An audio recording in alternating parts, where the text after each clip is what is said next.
one of the largest ports for smuggling trafficked victims. And in 2009, Seattle was listed as the #1 spot for underage prostitution. Up next, we have Christian.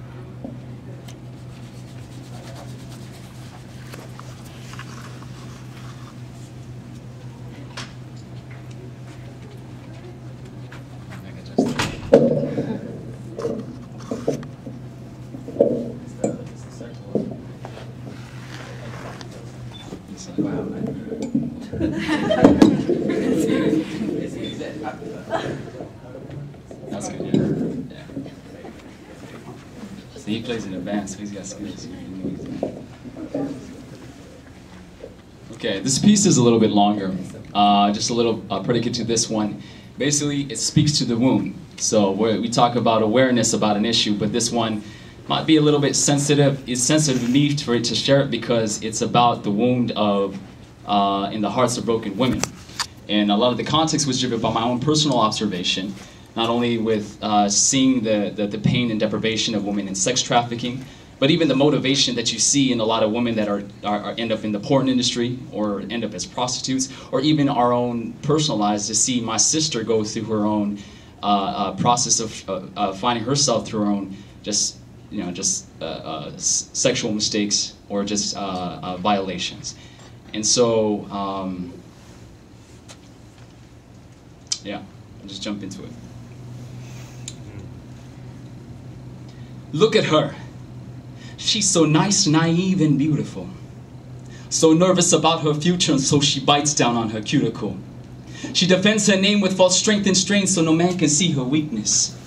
The throne room was just the lion's den made to deceive this runaway princess. Her father's strength miscued, couldn't pay his dues, and now her role as a woman is misconstrued. No feminine heart to pursue.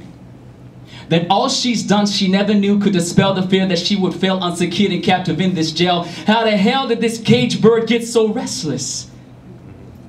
Scuffling feet in a crowded room, but always feels like she's alone. So she walks at night wondering if the pale moon cares, only stares for the thoughts of ugliness that she condones. Cover her skin with bare illusions of painted on deceptions and airbrushed expectations. Taken advantage by her attraction, so men manipulate her infatuation. She thinks it's love. As feelings of adulation elevates her from inside till abusiveness of many kinds. Sexual violation, verbal degradation, and physical lacerations drop her from the sky. Somebody tell her she's been compromised. A collision on the street and a withered rose on the concrete, depleted by all the years she gives away, looking for that real love. Screaming 911, this one's lost control of her self-worth, self-disdain in her propriety, purity lost in its entirety, giving up her body for a little bit of false security. So now there's mud splashed on her face, but no one calls out her disgrace. Hurt, and so she hurts, subconscious actions find their place. Cold is the adjective that describes our heart and heart. Another scar, another layer, no one has seen its softest part. She sometimes thinks that a knife to her skin could be her final sin.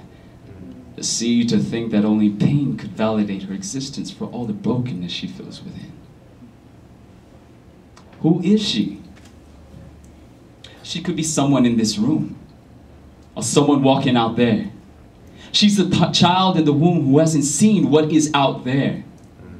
Growing up in stares and an onslaught of media images burned through the innocence in her eyes. Raised on Cosmopolitan magazine, Botox implants and romance scenes. Pop dreams and a generation of pop teens screaming out, "If you seek Amy." While the same age girls enslaved in sex trafficking all around the world screaming, "If you can see me, save me." Who is she? She's your sister. She's your daughter. She's every woman in need of a savior that with this prayer I share no other.